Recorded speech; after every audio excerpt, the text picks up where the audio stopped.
Good morning and welcome back to Football Morning Show. Masih bersama gue Hanif Tamrin yang tetap setia menemani pagi hari kalian setiap jam 7 pagi. Dan tentunya di Sabtu pagi yang indah ini, gue berharap kalian mengawali hari kalian dengan hal-hal yang positif dan memberikan semangat baru untuk kalian sambil mendengarkan berita-berita seputar klub kesayangan kalian. Hari ini gue pengen shout out untuk anak ayah 3 yang rajin sekali mengantarkan anaknya sekolah ya. Appreciate buat lo bro, karena gak semua bapak tentunya memiliki privilege bisa menghabiskan lebih banyak waktu dengan anak gadisnya.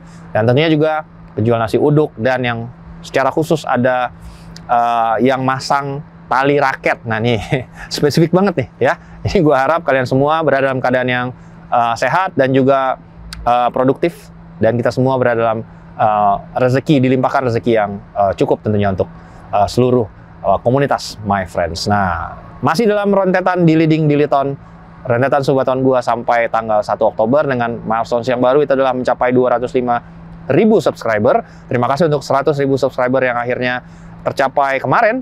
I really appreciate support kalian.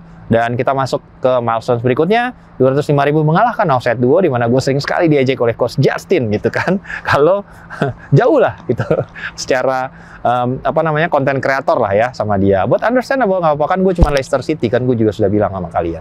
Nah, untuk itu, jika memang akhirnya tercapai, gue akan melanjutkan Subaton ini sampai 31 Desember. Itu berarti akan total 4 bulan selama di Inggris. Dan kalian akan mendapatkan wawancara pemain setiap minggunya. Kalian akan mendapatkan IRL, pertandingan live dari stadion setiap minggunya, 2 pertandingan.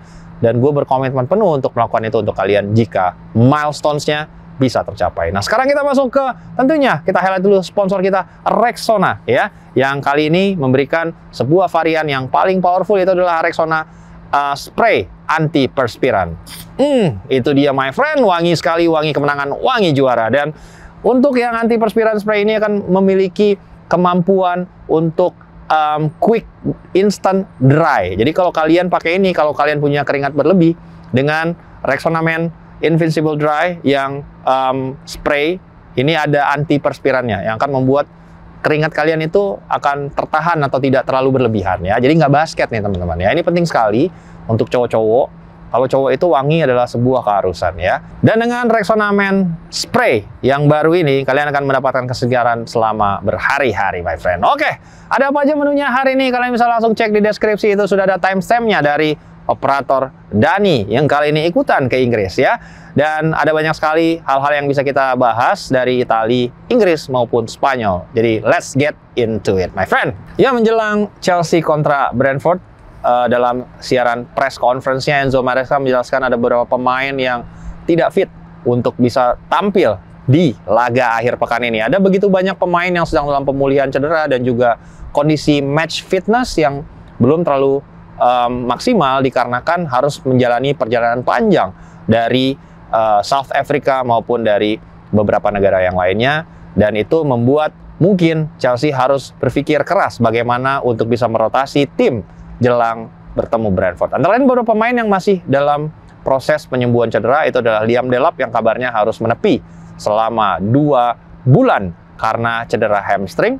Dilanjutkan juga dengan Cole Palmer yang kemarin juga masih sempat mengalami cedera dan belum berada dalam kondisi match fitness yang terbaik. Ya, tentunya ada juga beberapa pemain yang memang masuk dalam daftar cedera panjang seperti Levi Colwill yang sobek putus ACL-nya. Kemudian juga Dario Esugo yang mengalami cedera paha yang belum tahu bisa kapan kembali lagi. Dan geng South Africa-nya Chelsea dimulai dari Joao Pedro, kemudian ada Enzo Fernandez, kemudian ada Moise Caicedo, Andre Santos, dan juga Estevao Willian. Ini yang memang mungkin mengalami penerbangan yang cukup panjang dan pada saat sampai di London belum berada dalam match fitness yang bisa teruji untuk tampil selama 10 menit. Jadi kita lihat nanti seperti apa Enzo Maresca akan mencoba merotasi timnya sembari tetap bisa mencuri 3 poin kontra Brentford. Oke, sekarang kita membahas topik yang sedang hangat-hangatnya terkait 74 pelanggaran yang dituduhkan kepada Chelsea dari Premier League. Ini adalah sebuah kasus baru yang memang akhirnya kemarin terjadi sebuah pernyataan yang cukup bombastis jika Chelsea terancam untuk dihukum karena aktivitas transfer yang terjadi di periode tahun 2010 hingga 2016 ya. Ya, pernyataan resmi Chelsea antara lain sebagai berikut. Dia bilang selama proses uji tuntas yang menyeluruh sebelum penyelesaian pembelian, grup pemilik menyadari adanya potensi pelaporan keuangan yang tidak lengkap terkait transaksi historis dan potensi pelanggaran aturan FA yang lainnya. Segera setelah pembelian selesai, klub melaporkan sendiri hal-hal ini kepada regulator terkait termasuk Football Associations. Klub telah menunjukkan transparansi yang belum pernah terjadi sebelumnya selama proses ini berlangsung, termasuk memberikan akses komprehensif terhadap bekas dan data historical keuangan klub. Yaitu yang sekali lagi gue jelaskan, jika manajemen Todd Boehly ini comply dengan seluruh permintaan yang diajukan oleh FA maupun Premier League terkait klarifikasi dalam hal ini. Jadi kita lihat nanti seperti apa perkembangannya, dan jika terbukti melanggar aturan, ada beberapa ganjaran yang potensi bisa diterapkan terhadap Chelsea, antara lain adalah pengurangan poin, denda, dan paling berat itu adalah mungkin di embargo dalam urusan jendela transfer, di mana Chelsea juga sudah merasakan sebelumnya di era Frank Lampard. Ya, tapi sebelum masuk membahas derby Manchester, kita ingin mengingatkan kalian semua jika akhir pekan ini tentunya kalian wajib menyaksikan derby Manchester di video ya. Tentu harus mensupport official broadcaster yang ada di Indonesia, teman-teman.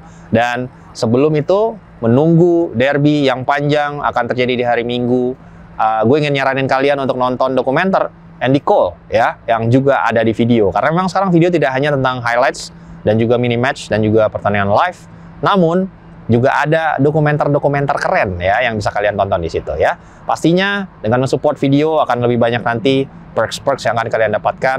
Selain wawancara eksklusif gua bersama pemain yang kita idolakan bersama, nanti juga akan ada hadiah-hadiah yang menarik. Kalian bisa juga berlangganan dengan kode unik gua dengan mengklik link yang ada di deskripsi. Oke? Thank you my friend untuk bisa mensupport terus official broadcaster kita. Kita sekarang ke Manchester City, di mana pertanyaan yang paling ditunggu-tunggu oleh seluruh fans sepak bola, terutama fans Manchester City, siapakah yang akan dipilih oleh Pep Guardiola sebagai penjaga gawang utama di derby Manchester ya. Ini menjadi polemik karena baru saja City meresmikan kedatangan seorang Gianluigi Donnarumma dan juga memulangkan James Trafford yang penampilannya bisa dibilang cukup on and off ya di awal-awal musim ini. Itu menjadi sebuah rasa penasaran yang diajukan tentunya oleh banyak sekali media, dan dalam sesi press conference-nya Pep Guardiola menolak untuk memberikan konfirmasi ya terkait nama yang akan dia pilih sebagai kiper utama Manchester City pada musim depan. Namun ada satu hal yang di-highlight oleh Pep Guardiola terkait juga gaya permainan Donnarumma yang jauh berbeda dengan Ederson dan tipe-tipe kiper yang biasanya dia pilih ya. Karena ada sekali concern gitu dari banyak pihak. Agak aneh Pep Guardiola mengambil tipe seperti seorang Gianluigi Donnarumma. Nah, ini adalah statement resmi dari Pep Guardiola di press conference-nya. Jadi Pep bilang dia tidak akan menuntut Donnarumma untuk bermain seperti Ederson, karena memang gaya permainannya yang berbeda. Jadi dia akan mencoba mengakomodir jika memilih Donnarumma dengan gaya build up yang lebih cocok untuk sang kiper. Nah, terkait juga siapa yang akan menjadi starter, itu dia tidak memberikan secara konfirmasi jelas. Dia bilang ada banyak laga yang akan kita mainkan, musim ini panjang, dan kita akan memilih goalkeeper sesuai dengan kebutuhan lawan yang akan dihadapi. Jadi ini secara tidak langsung mengindikasikan mungkin ini kiper akan diberikan masing-masing turnamen untuk berpartisipasi. Apakah itu nanti Donnarumma di Liga, atau Donnarumma di Liga Champions, James Trafford yang di Liga, atau sebaliknya ya. Jadi ini nanti kita saksikan seperti apa kurang lebih, atau Guardiola yang akan mengakomodir dan beradaptasi terhadap karakter permainan dari Donnarumma itu sendiri gitu.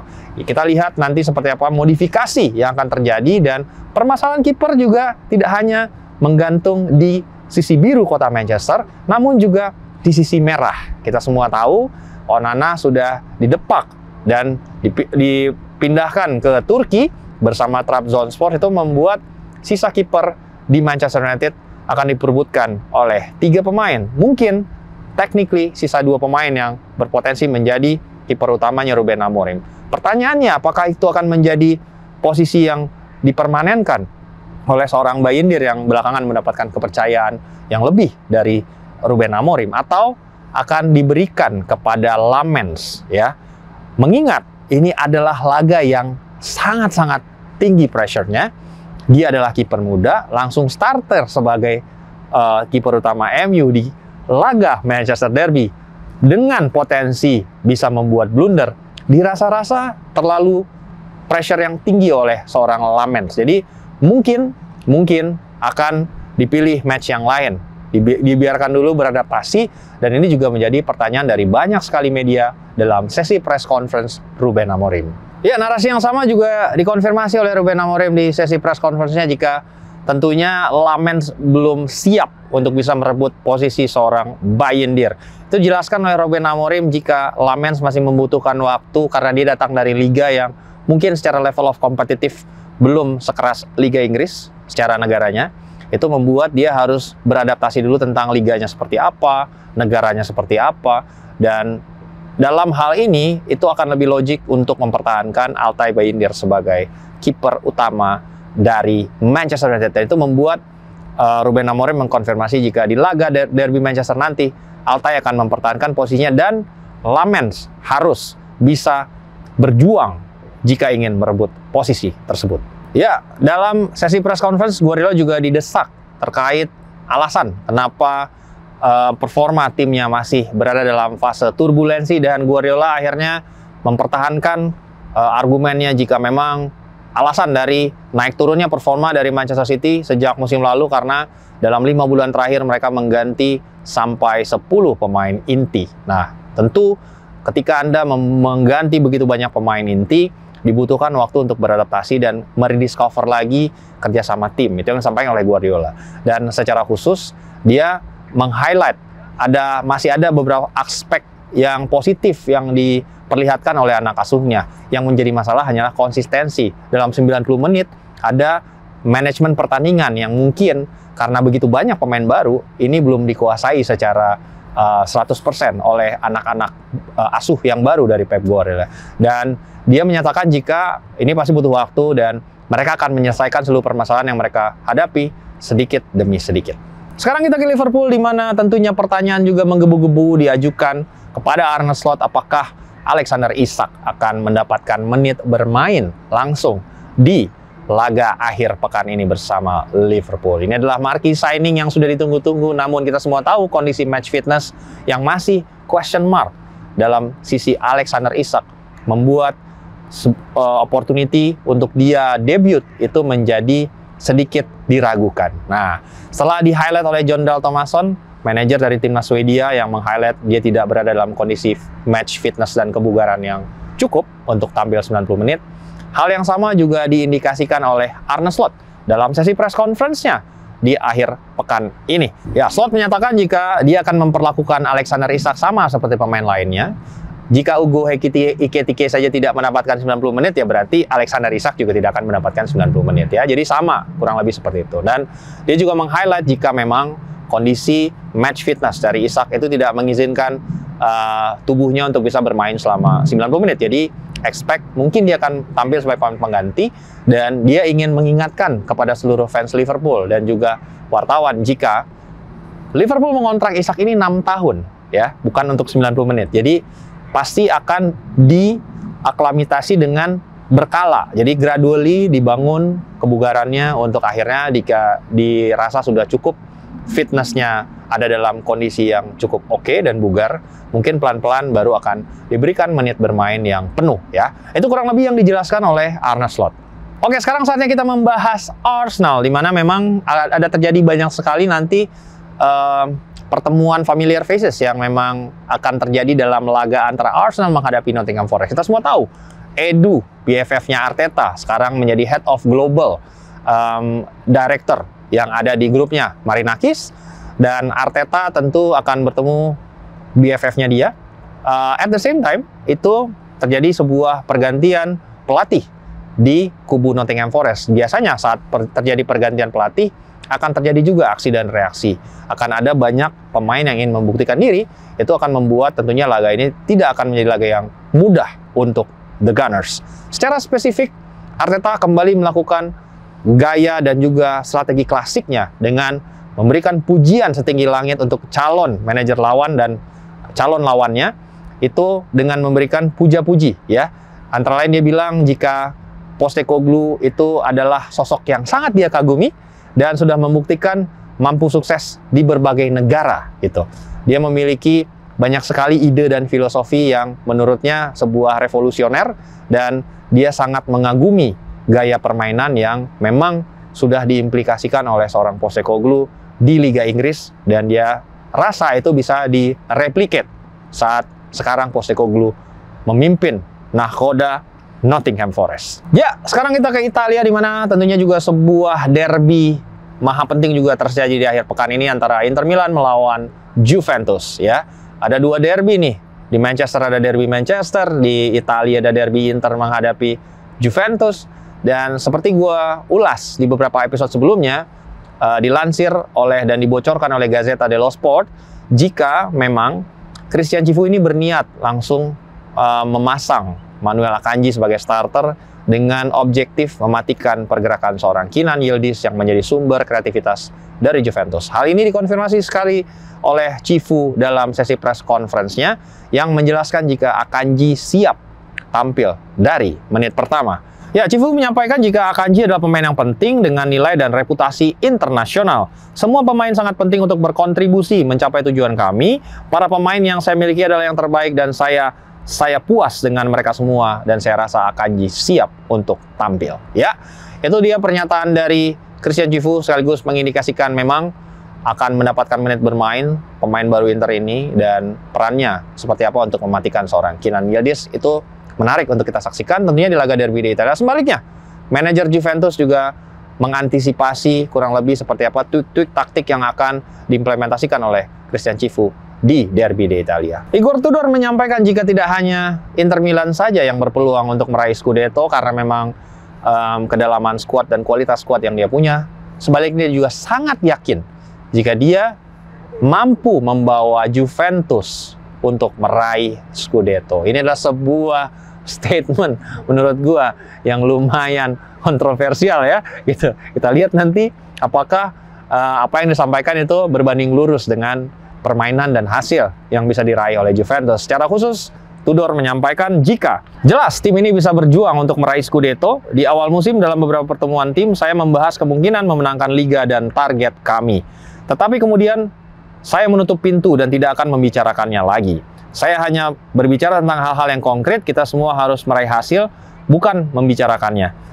Ini adalah pertandingan yang nilainya lebih dari 3 poin. Kami harus mempersiapkan diri untuk pertandingan-pertandingan dengan magnitude seperti ini. Ya, dari Italia sekarang kita akan masuk ke Spanyol, di mana ada sebuah update yang datang dari Barcelona. Sang jebolan akademinya, salah satu wonderkidnya juga itu adalah Gavi. Setelah menepi selama 10 bulan lamanya, kembali harus menerima kenyataan pahit untuk mendapatkan cedera yang berbeda ya. Kali ini dia mendapatkan cedera meniskus yang harus membuat dia kembali menepi selama 2 bulan. Ini sebuah setback yang merupakan pukulan telak bagi kubunya Gavi, dan tentunya ini harus membuat dia berpikir lagi seperti apa karirnya nanti akan develop di Barcelona, karena so far kita semua tahu ada pemain-pemain lain yang menggantikan peran Gavi di timnya Hansi Flick. Ya, dan tentunya juga ada kabar dari wonderkid dan loverboy kita, Lamine Yamal, yang akhirnya buka suara tentang seperti apa party ulang tahunnya dia yang ke-18 digoreng-goreng, dan dia mengkonfirmasi jika dia tidak mengambil itu secara serius, tidak terlalu memikirkan bagaimana orang-orang membicarakan dirinya. Dia bilang ya dia tidak menganggapnya dengan serius, dia merasa itu adalah sebuah lelucon yang dia anggap cukup menjadi jokes aja. Dia mengkonfirmasi jika memang ada tuduhan-tuduhan yang dilontarkan oleh beberapa wanita yang secara khusus meminta Lamal atau juga organizernya mencari wanita-wanita dengan lingkar dada khusus, dan itu dibantah secara firm oleh Lamine Yamal bahwasannya dia tidak pernah mengundang wanita tersebut atau meminta event organizer untuk mencarikan wanita-wanita berdada besar. Ya, itu versinya Lamine Yamal secara resmi kemarin. Oke, my friend, itu dia episode Football Morning Show di Sabtu pagi hari ini. Gue ingin mengingatkan kalian kalau kita akan ada IRL hari ini ya. IRL hari ini itu pertandingan Everton melawan Aston Villa, tentunya persembahan dari Rexona, my friend. Rexona, my friend. Dan Subathon ini akan terus berjalan dengan kombinasi IRL dan juga live reaction dan juga Football Morning Show di seluruh penjuru Britania Raya setiap hari. Dan gue juga akan menginterview Alexis McAllister di hari Senin. Jadi kalian stay tune terus selama periode Subathon ini. Ya, as always my friends, have a lovely day.